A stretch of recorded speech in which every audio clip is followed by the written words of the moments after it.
Everyone, this is CA Anjali Bhakkad and हम लोग आपका सीए इंटर जनवरी 27 का जीएसटी का एग्जाम ओरिएंटेड बैच देख रहे हैं। ठीक है। Chapter number 5 time of supply concepts आपको पढ़ा दिए। अभी क्वेश्चन बैंक देखेंगे। ये क्वेश्चन बैंक अगर आपको चाहिए तो नीचे डिस्क्रिप्शन में टेलीग्राम चैनल का लिंक दे रखा है, आप वहां से ये क्वेश्चन बैंक डाउनलोड कर सकते हो। ठीक है। मेक श्योर आप पहले कॉन्सेप्ट देखो फिर क्वेश्चन बैंक पे आओ, वरना आपको कुछ भी नहीं समझेगा। ठीक है, स्टार्ट करते हैं। क्वेश्चन बैंक आपके टाइम ऑफ सप्लाई का जो थ्योरी क्वेश्चन है, जो हमने कॉन्सेप्ट्स में ऑलरेडी पढ़ रखा है, एंड प्रैक्टिकल में भी जो सिमिलर क्वेश्चंस रहेंगे वो सब आपके लिए होमवर्क में रहेंगे। ठीक है, मैं पहले बता दे रही, होमवर्क करना है, कुछ डाउट है तो पूछना है। ठीक है, मेक श्योर आपके पास में ये जो भी है, आप जहां पे भी सॉल्व करते हो वो पेन नोटबुक सब कुछ है, एंड आप नोटबुक पेन लेके बैठे हो। चलो ज्यादा टाइम पास नहीं, फटाफट स्टार्ट करते हैं। टाइम ऑफ सप्लाई का आपका question bank. Question number 1, machine has to be supplied at a site. ठीक है, मशीन का सप्लाई होने वाला है, that is supply of goods है, इतना पता चल गया। It is done by sourcing various components from vendors and assembling the machine at site. The details of various events are, क्या क्या हुआ। 17 सितंबर को परचेस ऑर्डर मिला जहां पे 50,000 रुपीज तक का एडवांस मिला for machine worth 12 lakh.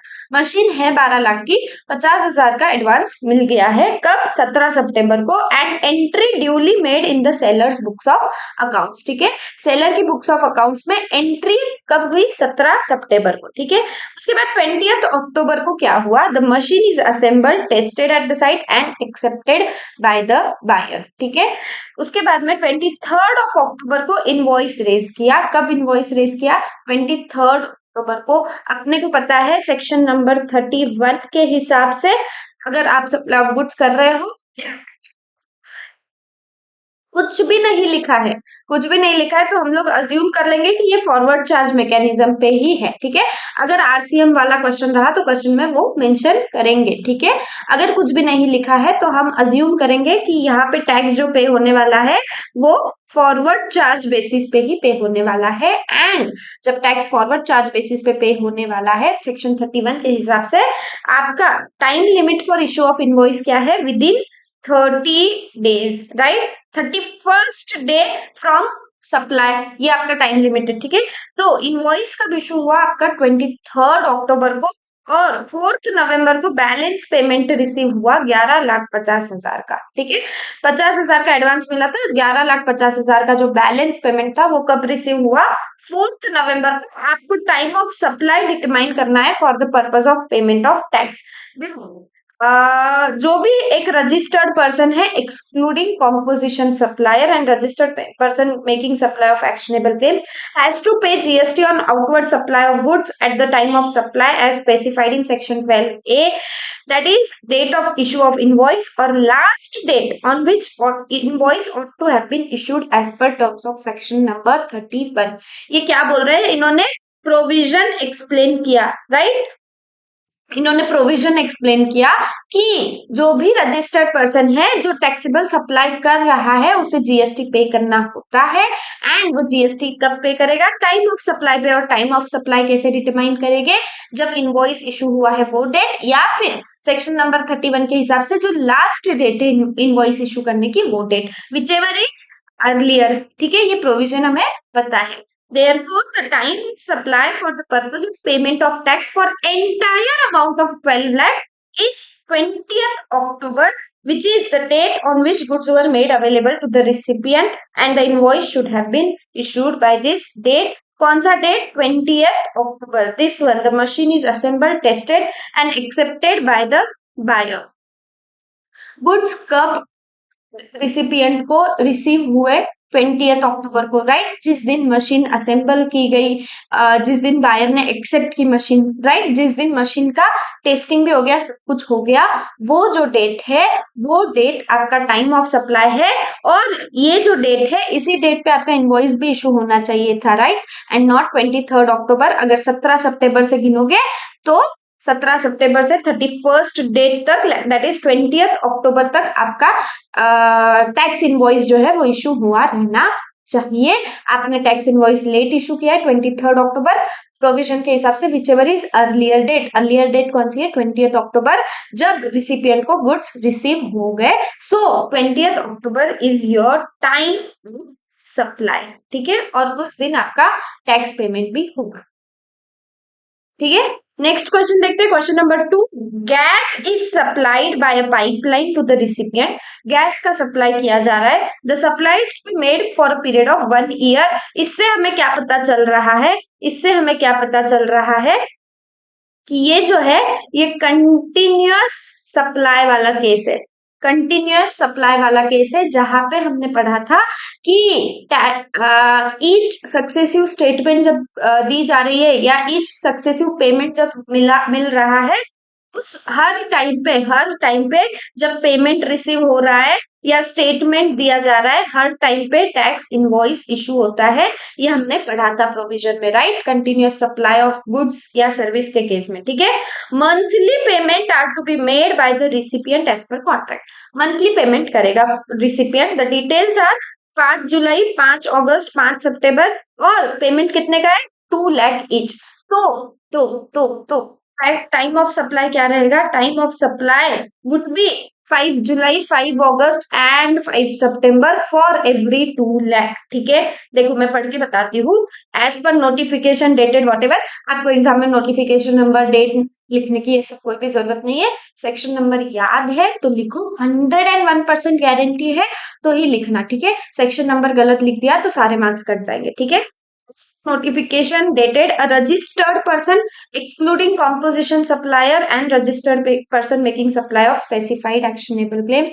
Same provision जो है वो एक्सप्लेन किया जा रहा है। जो भी रजिस्टर्ड पर्सन है जो टैक्सेबल सप्लाई कर रहा है उसे जीएसटी पे करना पड़ता है आउटवर्ड सप्लाई पे, राइट, ठीक है। That is date of issue of invoice और last date on which invoice to have been issued as per section number 31। Same provision जो हमने क्वेश्चन नंबर 1 में पढ़ा, ठीक है। अब क्या आया, अब जो है इंपॉर्टेंट वो आया, in case of continuous supply of goods where successive statement of accounts or successive payments are involved, invoice is issued before or at the time of each such statement. जो मैंने आपको यहाँ पे बताया, जहां successive statement, successive payment involve है, each time जब भी पेमेंट रिसीव हो रहा है या स्टेटमेंट इशू की जा रही है, हर बार टैक्स इनवॉइस इशू होगा, राइट, ठीक है, वही लिखा है, ठीक है। Each payment is received. Therefore, invoice should be issued for 2 lakh each on or before 5 July, 5 August and 5 September.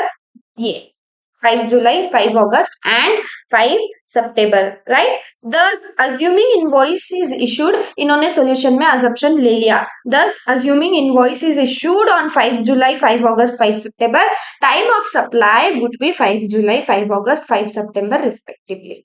ठीक है, जो मैंने ऊपर आपको शॉर्ट में बताया, डिटेल में सॉल्यूशन में पढ़ के भी आपको बता दिया, ओके। प्लीज कुछ डाउट है तो पूछना। क्वेश्चन नंबर 3 हम देखेंगे, determine time of supply from the given information. जो इंफॉर्मेशन दी है हमें टाइम ऑफ सप्लाई डिटरमाइन करना है। 4 मई को क्या हुआ, 4 मई को सप्लायर ने invoices goods taxable on reverse charge basis.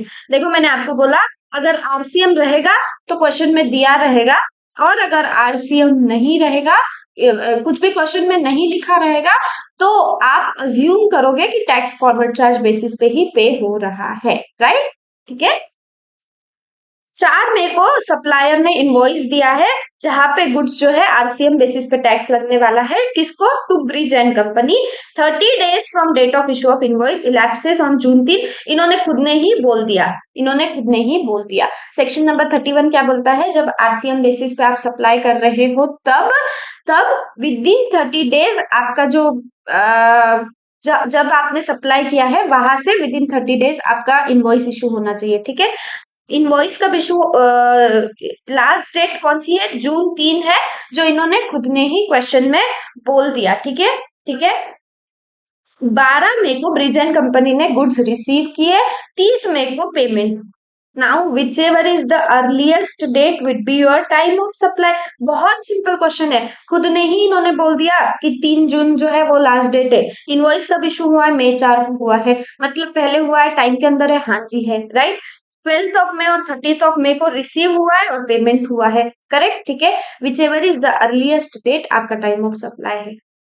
देखो here May 12 will be the time of supply being the earliest three stipulated dates, namely receipt of goods, date payment and date immediately following 30 days of issue of invoice. Here the date of invoice is relevant for calculating 30 days from that date. ठीक है, क्या है 12 में your time of supply. कैसे कैसे कैसे कैसे फिर से बता दूं, अर्लीस्ट डेट कौन सी, जब गुड्स रिसीव हुए, जब पेमेंट हुए, या फिर 30 days from issue of invoice, ठीक है, 30 डेज फ्रॉम सप्लाई, ठीक है।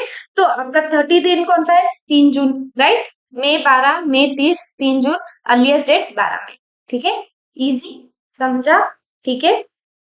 बस ऐसा ही सिमिलर क्वेश्चन है आपका क्वेश्चन नंबर 4 जो आप होमवर्क में करोगे, ठीक है। जो होमवर्क दे रही हूँ वो मार्क कर लो, आपको होमवर्क करना है, ठीक है। क्वेश्चन नंबर 5 हम देखेंगे, टाइम ऑफ सप्लाई डिटरमाइन करना है। 6 मई को क्या हुआ, बुकिंग हुई है कन्वेंशनल हॉल की, सम एग्रीड 15,000 और 3,000 रुपए का एडवांस भी रिसीव हुआ है, ठीक है। बुकिंग हुई है कन्वेंशन हॉल की, बड़ा सा हॉल है, उसकी बुकिंग की गई है 15,000 रुपए के लिए, जिसमें से 3,000 एडवांस मिल गया है, कब, 6 ऑफ मे को, ठीक है। उसके बाद 15 सितंबर को क्या हुआ, फंक्शन जो है हेल्ड हुआ इन कन्वेंशन हॉल। 27 ऑफ अक्टूबर को टैक्स इनवॉइस इशू हुआ 15,000 के लिए, indicating the balance of 12,000 payment, और 3 नवंबर को 12,000 रिसीव हुए। पेमेंट रिसीव कब हुआ, 3 नवंबर को, ठीक है। टैक्स इनवॉइस कब इशू हुआ, 27 अक्टूबर को। फंक्शन एक्चुअली हुआ कब, हेल्ड 15 ऑफ सितंबर को, और बुकिंग कब हुई हॉल की, 6 ऑफ मे को। हमें क्या करना है, हमें डिटरमाइन करना है टाइम ऑफ सप्लाई, ठीक है। The tax invoice is to be issued within 30 days of supply of service. ये हमें सेक्शन 31 बोलता है कि supply of service, convention hall दिया जा रहा है तो मतलब सप्लाई ऑफ सर्विस है ना, रेंटिंग सर्विस दी है, राइट, ठीक है।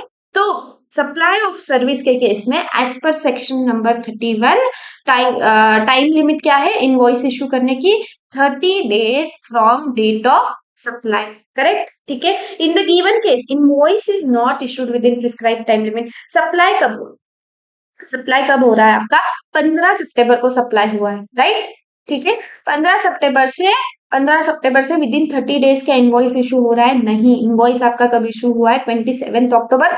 रफली भी अगर कैलकुलेट करो, ठीक है, तो 15 अक्टूबर आती है डेट, राइट। रफली भी कैलकुलेट करो तो आपका 14th विल बी एग्जैक्टेड, 15 आपका रफ कैलकुलेशन होता है। अगर आपको एग्जाम में टाइम कम है तो मैं आपको बता रही हूँ जुगाड़ कैसे करना है। 15 सितंबर से 30 दिन, 15 अक्टूबर, राइट। इनवॉइस कब इशू हुआ है, 27 अक्टूबर। लेट हुआ है, विद इन टाइम लिमिट नहीं हुआ है, so the time of supply is the date of provision of service or receipt of payment whichever is earlier. जब सर्विस प्रोवाइड की गई वो, या जब पेमेंट रिसीव हुआ, whichever is earlier. Therefore the time of supply to the extent of 3,006 में, क्यों advance 3,000 का पहले ही मिल गया, तो 3,000 तक का हमें इतना पता है, 1,000 रुपीज तक का जो एडवांस है, 1,000 रुपीज तक का जो एडवांस है वो ऑप्शन दिया गया है सप्लायर के पास में, राइट, उस टाइम ऑफ सप्लाई डिटरमाइन करने के लिए ये प्रोविजन था, इफ यू रिमेम्बर, ठीक है। लेकिन 1,000 के ऊपर अगर एडवांस रिसीव हो रहा है तो सारे के सारे सेक्शन नंबर 31 के, सेक्शन नंबर 12 के, 13 के प्रोविजंस जो है एप्लीकेबल हो जाते हैं। तो पहले 3,000 का टाइम ऑफ सप्लाई डेट क्या रहेगी, 6 में, अर्लीस्ट डेट जो है 6 में है, राइट। 3,000 रुपए 6 मई को मिल गए, तो time of supply to the extent of 3,000 rupees is 6 में, as the date of payment of 3,000 is earlier than date of provision of service. लेकिन जो बचा हुआ 12,000 है, तो वो 12,000 का पेमेंट आपको कब रिसीव हुआ, 3 नवंबर को, लेकिन सर्विस कब दी गई, 15 सितंबर को, जो कि अर्लियर डेट है। तो बचे हुए 12,000 के लिए आपकी जो टाइम ऑफ सप्लाई रहेगा वो 15 सितंबर रहेगा। अच्छा क्वेश्चन था जिसमें एडवांस का भी पॉइंट आपको पता चल गया। मैं फिर से इसको पूरा रिवाइज करवा दूं। अगर 6 मई को आपको 3,000 का एडवांस मिला, 1,000 से ज्यादा एडवांस, राइट, तो पहले 3,000 का तो आपका टाइम ऑफ सप्लाई 6 में हो गया, ठीक है, बचा 12,000।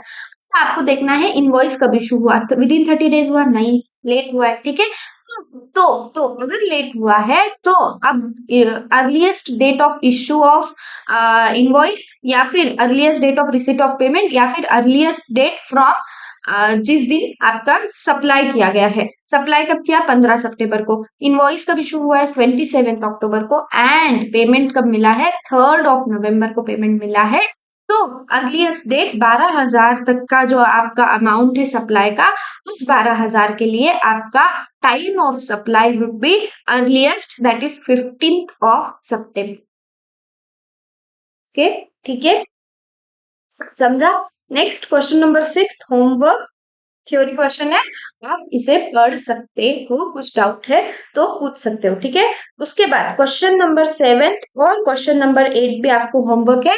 क्यों है ये दो क्वेश्चन होमवर्क? आप देखेंगे 2 लाइन का सॉल्यूशन है, एक बार पढ़ने पे आपको समझ आएगा। और इतने छोटे छोटे क्वेश्चन अगर आप नहीं भी पढ़े ना, आपके पास टाइम नहीं है तो भी चलेगा, आप जो डिटेल वाले क्वेश्चन है वो जब करते हो ना, तो ये छोटा जो पार्ट होता है वो ऑटोमेटिकली कवर्ड ही रहता है, ठीक है। लेकिन क्योंकि स्टडी मटेरियल के सारे क्वेश्चन डालने जरूरी है, राइट, तो डाल रखे हैं। जो इतने छोटे छोटे क्वेश्चन है वो आप होमवर्क में करोगे। क्वेश्चन नंबर 9 आपका थ्योरी क्वेश्चन है, significance of time of supply आपको बताना है, आप पढ़ोगे होमवर्क में, करेक्ट।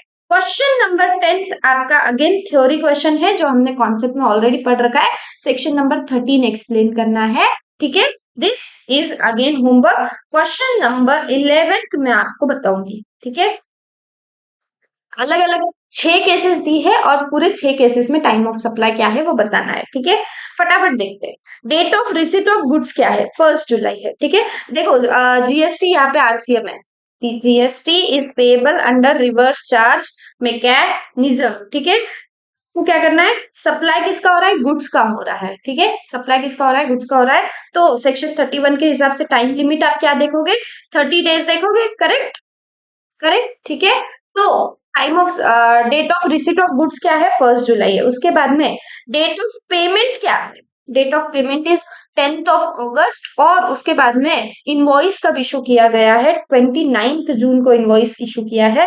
मुझे बताओ 1 जुलाई से रफली 30 दिन कैलकुलेट करो, क्या क्या 29 क्या हुआ यहाँ पे? हाँ, सॉरी सॉरी सॉरी, 1 जुलाई से रफली 30 दिन कैलकुलेट करो। क्या 29 जून मतलब टैक्स इनवॉइस सही टाइम पे इशू किया गया है? हाँ जी, बिल्कुल किया गया है, बिल्कुल किया गया है, ठीक है। जुलाई 1 से 30 डेज आपका होता है 30 जुलाई, ठीक है। जुलाई 1 से 30 डेज आपका हो गया 30 जुलाई। 29 जून को आपका इशू हुआ है invoice, that is correct time पे हुआ है। सेम जो क्वेश्चन में दिया है वही यहाँ पे लिखा है, डेट ऑफ गुड्स, उसके बाद में पेमेंट की डेट लिखी है और date of issue of invoice भी लिखा है। उसके बाद में 30 डेज कैलकुलेट किए गए हैं एंड टाइम ऑफ सप्लाई फिर आपका क्या रहेगा? अर्लीस्ट ऑफ कौन सी date? Date of receipt of goods, या फिर date of receipt of date of payment of goods, ठीक है। Date of receipt of goods that is 1, date of payment of goods that is this 2, और या फिर third date 30 days from date of invoice. 30 days कौन सा है आपका? ये third fourth column, column number 4। तो earlier of 1, 2 and 4, column number 1, column number 2, column number 4 में से अर्लीस्ट डेट आपकी कौन सी है? आपकी अर्लीस्ट डेट है 1 जुलाई, which will be your time of supply for goods. समझा? बस कुछ नहीं है, कुछ नहीं है, बस वो क्वेश्चन ऐसा लंबा लग रहा है, टेबल में अलग अलग केसेस है, इसलिए डेट दी है आपको गुड्स रिसीट होने की, पेमेंट की भी दे रखी है और इनवॉइस कब इशू हुआ वो डेट दे रखी है। आपको बस क्या देखना है? इनवॉइस 30 डेज के अंडर है या नहीं है। अगर है तो फिर आप उस हिसाब से टाइम ऑफ सप्लाई कैलकुलेट करोगे, और अगर नहीं है तो फिर देखोगे कि नहीं है, तो फिर अर्लीस्ट डेट कौन सी आ रही है उस हिसाब से टाइम ऑफ सप्लाई कैलकुलेट करोगे। लेकिन अगला केस बताती हूँ। Date of receipt of goods क्या है? 1 जुलाई अगेन, ठीक है। पेमेंट कब हुआ है? 25 जून को हुआ है। और अगेन 29 जून मतलब आपका टाइम लिमिट में इनवॉइस इशू हुआ है, सेम है 1 जुलाई, 25 जून, जून 29 टाइम लिमिट के अंदर है, दैट इज 30th जुलाई जो है उसके अंदर है, 29 जून को इशू हुआ है। सो अर्लीस्ट कौन सी डेट है आपकी? 1 जुलाई, जून 25 और जून 30 में से, जुलाई 30 में से आपकी अर्लीस्ट डेट कौन सी है? जून 25। 25th of June is your time of supply. देखो अगर आपको प्रोविजन पता है ना, इतना इजी है क्वेश्चन सॉल्व करना इसके, इतना इजी है, कुछ नहीं है। 30 दिन कैलकुलेट किया, earliest date, time of supply. ठीक है, देखो थर्ड इसमें पार्ट पेमेंट हुआ है 30 जून को, ठीक है, एंड बैलेंस जो है वो 20 जुलाई को हुआ है। Same date of receipt of goods is 1 July. Payment दो अलग अलग डेट्स पे हुई है, एक पेमेंट हुआ है 30 जून को और दूसरा हुआ है 20 जुलाई। ठीक है, उसके बाद में इनवॉइस कब इशू हुआ है? विद इन टाइम है? हाँ है, बिल्कुल है जी, विद इन टाइम है आपका। 1 जुलाई को date of receipt of goods है, part payment made on June 30 and balance जो है 20 जुलाई को हुआ है, राइट। ठीक है, date of issue of invoice 29 June है, जो कि विद इन टाइम लिमिट है, क्योंकि आपका 30 डेज का वो एंड होता है, 30 जुलाई को एंड हो रहा है, correct. Time of supply again दो अलग केसेस बन गए। क्यों अलग बन गए? क्योंकि पेमेंट दो अलग बार रिसीव हुआ है। सबसे पहले 1 जुलाई, 30 जून और जुलाई 30, कौन सी अर्लीस्ट डेट है? 30 जून। जो 30 जून है फॉर पार्ट पेमेंट मेड, वो आपका टाइम ऑफ सप्लाई है। एंड अगेन 1 जुलाई, जुलाई 20 और जुलाई 30 कौन सा है? 1 जुलाई अर्लीस्ट है, तो जो बैलेंस अमाउंट है उसका time of supply would be 1 जुलाई। समझ में आ रहा है? ठीक है, 30 जून अर्लीस्ट डेट है पार्ट पेमेंट के लिए, तो वो 30 जून हो गई आपकी टाइम ऑफ सप्लाई। जो बैलेंस पेमेंट है उसका टाइम ऑफ सप्लाई 20 जुलाई नहीं रहेगा। क्यों? क्योंकि अर्लीस्ट डेट इज जुलाई 1, तो उसका time of supply would be July 1। Understood? ठीक है, ठीक है। ये 3 मैंने आपको करवाए, तीन तीन पार्ट आपके लिए होंगे। कुछ डाउट है तो पूछना। सेम है, सेम है, सेम है। Date of receipt of goods 5 July, date of receipt of goods 1 July, August 1, same invoice की दी हुई है, और पेमेंट जो है कोई पार्ट में हुआ है, कोई फुल पेमेंट हुआ है। आप होमवर्क करोगे तभी आपका रिवीजन होगा। 3 पार्ट मैंने करवाए, 3 पार्ट आपके लिए home, correct. Question number 12 same homework, same है क्वेश्चन नंबर 12। ठीक है, क्वेश्चन नंबर 13 मैं आपको करवाऊंगी, ये सप्लाई ऑफ सर्विस का है, right. Kabira Industries is engaged in supply of service of a transporter for road transport of a consignment on 17th June and made advance payment on the same date 17th June। मैं यहाँ पे लिख दूं supply of service कब हुआ है? 17 जून, right. ठीक है, उसके बाद एडवांस पेमेंट रिसीव हुआ है कब? 17 जून को, करेक्ट। ठीक है, however consignment could not be sent immediately on account of strike in the factory and instead was sent on 20th जुलाई। मतलब आपका जो कंसाइनमेंट हुआ है, सेंड हुआ है, सप्लाई हुआ है कंसाइनमेंट का, कब हुआ है? 20 जुलाई को हुआ है। 17 जून को कंसाइनमेंट आप सेंड नहीं कर पाए। और इनवॉइस कब हुआ? इनवॉइस ट्रांसपोर्टर से रिसीव हुआ आपको 22 जुलाई। और इस time of supply for transporter की जो सर्विस है, टाइम ऑफ सप्लाई क्या है? देख, पहले प्रोविजन पढ़ेंगे। Time of supply of service taxable under reverse charge. अभी अभी आप पूछोगे कि मैम रिवर्स चार्ज वाला तो लिखा ही नहीं गया था, यहाँ पे आपको खुद का दिमाग लगाना पड़ेगा। ट्रांसपोर्टर सर्विस है, जीटीए सर्विस है, जीटीए सर्विस आरसीएम पे टैक्सेबल होती है। Chapter number 4 RCM and e commerce operator हमने पढ़ा है। जीटीए सर्विस आरसीएम पे एप्लीकेबल होती है। तो जहां लिखा नहीं है वहां ब्लाइंडली अज्यूम मत कर लेना फॉरवर्ड चार्ज। ट्रांसपोर्टर की सर्विस है, ट्रांसपोर्टर की सर्विस पे आरसीएम ही लगता है। ठीक है, तो time of supply of service taxable under reverse charge is earlier of the following dates. पहला डेट ऑफ पेमेंट, पेमेंट कब हुआ है अपने केस में? 17 जून को हुआ है, ठीक है। या फिर 61st day from date of issue of invoice in case where invoice is to be issued by supplier. और अगर अगर अगर अगर इनवॉइस रिसिपिएंट इशू करने वाला है तो date of issue of invoice by the recipient. और रिसिपिएंट कब तक इशू कर सकता है invoice? Within 30 days, within 30 days, ठीक है, एज पर सेक्शन नंबर 31। ठीक है, आरसीएम के केस में, सप्लाई ऑफ सर्विस के केस में टाइम ऑफ सप्लाई कैसे डिटरमाइन करेंगे? Earliest of following dates. कौन सी डेट्स? डेट ऑफ पेमेंट, या फिर 61st day from date of issue of invoice, अगर सप्लायर इनवॉइस इश्यू करने वाला है तो, और अगर रिसिपिएंट इनवॉइस इश्यू करने वाला है तो date of issue of invoice by the recipient, ठीक है। In this case the date of payment preceed 61st day from the date of issue of invoice by the supplier, hence date of payment that is 17th June is time of supply. क्यों क्यों invoice कब issue हुआ, invoice कब issue हुआ, 22 जुलाई को हुआ, और आपका पेमेंट का डेट क्या है, एडवांस आपको मिला राइट 17 जून को, तो अर्लीस्ट डेट आपकी 17th जून है, and 17th of June will be your time of supply of service. Understood, ठीक है, इजी था। सिर्फ आपको ध्यान में क्या रखना था, ध्यान में क्या रखना था, सप्लाई ऑफ सर्विस ट्रांसपोर्टर ने की है तो वहां पे आरसीएम लगता है, ये आपको पता रहना चाहिए, ठीक है। यहाँ अगर आप अज्यूम कर लेते थे, क्या अज्यूम कर लेते थे, फॉरवर्ड चार्ज, तो आप प्रोविजन ही गलत लगा देते थे, करेक्ट, वहीं पे मार्क्स आपके कट हो जाते थे। अगर ऐसा कुछ है तो आपको ध्यान रखना है, दिमाग खुला रख के क्वेश्चन पढ़ना है, ट्रांसपोर्टर दिखा है तो दिमाग में बत्ती जलनी चाहिए कि आरसीएम लगेगा क्या, ठीक है। अगर क्वेश्चन में कहीं भी नहीं दिया है तो खुद के दिमाग से सोच के देखना कि हाँ ट्रांसपोर्टर है, आरसीएम लगेगा, ओके, ठीक है, ठीक है। Next question number 14th homework, theory question है, आप पढ़ोगे, ठीक है।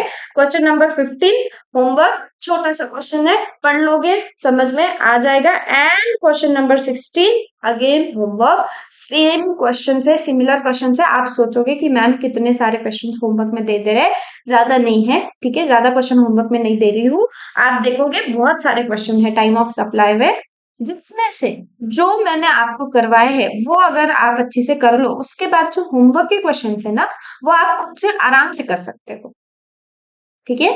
तो मेक श्योर आप होमवर्क एक बार करके देखो, और कुछ डाउट है तो प्लीज प्लीज प्लीज पूछो। क्वेश्चन नंबर 17 मैं आपको बताऊं क्या है, ठीक है। Firm of advocates, again again advocate आया है, देखो, issue invoice for service to ABC limited on 17th Feb। Firm of advocate legal services पे आरसीएम लगता है, ठीक है। अगर याद नहीं आ रहा है तो चैप्टर नंबर 4 की नोट्स खोल के देखो, लीगल सर्विसेज पे आरसीएम लगता है। फर्म ऑफ एडवोकेट्स है, सर्विस दी है, ठीक है, सप्लाई ऑफ सर्विस है, और इनवॉइस इशू किया है 17th ऑफ फेब को, इनवॉइस इशू हुआ है, राइट। पेमेंट कब हुआ है, पेमेंट कब हुआ है, on the ground that on account of negligence the companies case was dismissed by the court for non appearance which necessitated further appearance for billing company, dispute drags on, and finally payment is made on 3rd नवंबर। इन्होंने बस इतना बोला है question में case study बनाने के लिए कि डिस्प्यूट जो है ड्रैग हो गया है, कोर्ट ने डेट अलग दी है, अगली डेट दी है, वो सब कुछ हुआ है, एंड फाइनली उस उन सब चीजों की वजह से पेमेंट जो है वो डिले हुआ, एंड फाइनली पेमेंट कब हुआ, पेमेंट कब हुआ, 3rd ऑफ नवंबर को पेमेंट हुआ।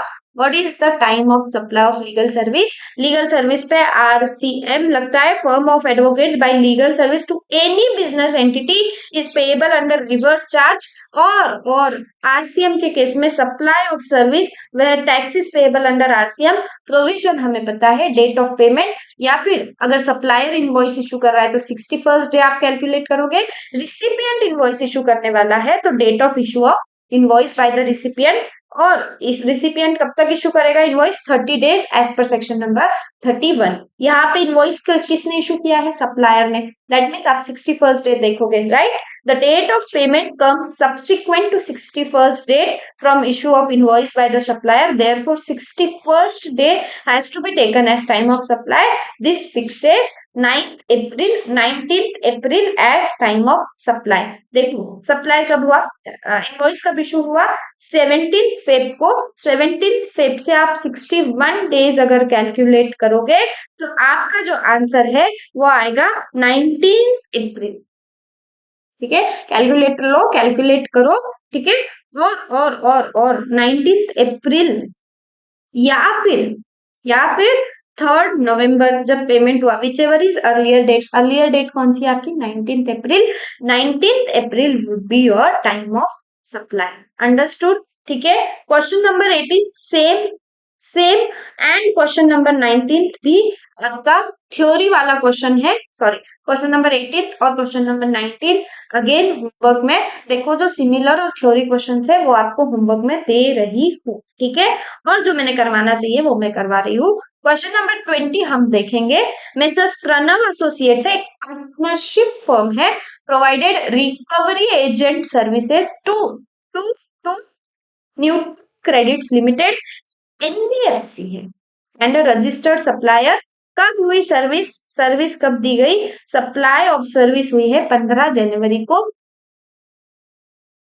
नहीं नहीं नहीं, सप्लाई ऑफ सर्विस नहीं हुई है, ये इनवॉइस इशू किया है। Invoice for the same was issued on 17 February. Correct correct. Invoice कब इशू हुआ है? 7 फरवरी को इनवॉइस इशू हुआ है, 15 जनवरी को सप्लाई ऑफ सर्विस हुई है। एंड पेमेंट कब हुआ है? पेमेंट हुआ है 18 अप्रैल को पेमेंट हुआ है। 3 डेट आपको मिल गई, इनवॉइस, सप्लाई और पेमेंट की डेट तीनों मिल गई। Right right. Bank account of the company was debited on 20 April. Bank account कब डेबिट हुआ? बैंक अकाउंट डेबिट हुआ आपका 20 अप्रैल को।